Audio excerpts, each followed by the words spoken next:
Hello mga ka-trade, share ko lang tong setup natin dito sa gold na nakapost to last Monday dito sa may ating portfolio dito sa TradingView. So yan o, posted 2 days ago. So ito yung setup natin kay gold. So halos 2 days ako nagantay bago mag-take profit. So ito yung, actually pinost ko to last Monday dun sa community natin, sa mga students natin na pwede na silang sumabay at take profit sa 4.7 at saka sa 4.8 itong swing high na to.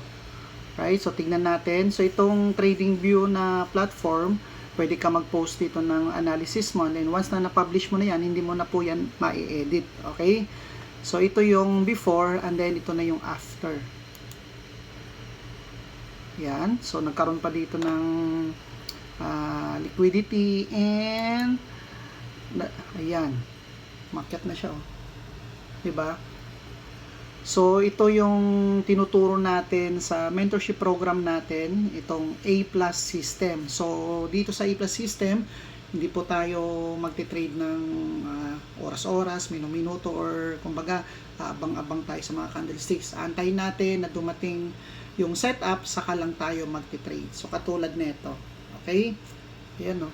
Sulit ang pag-aantay, 'di ba? In just 2 days.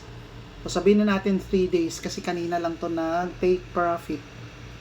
So kagabi naka-around kanina naka-around na tayo 1:6 or 1:8 yung profit natin. Right? So let's go. Hello mga ka-trade, share ko lang tong setup natin dito sa gold na nakapost to last Monday dito sa may ating portfolio dito sa TradingView. So yan o, posted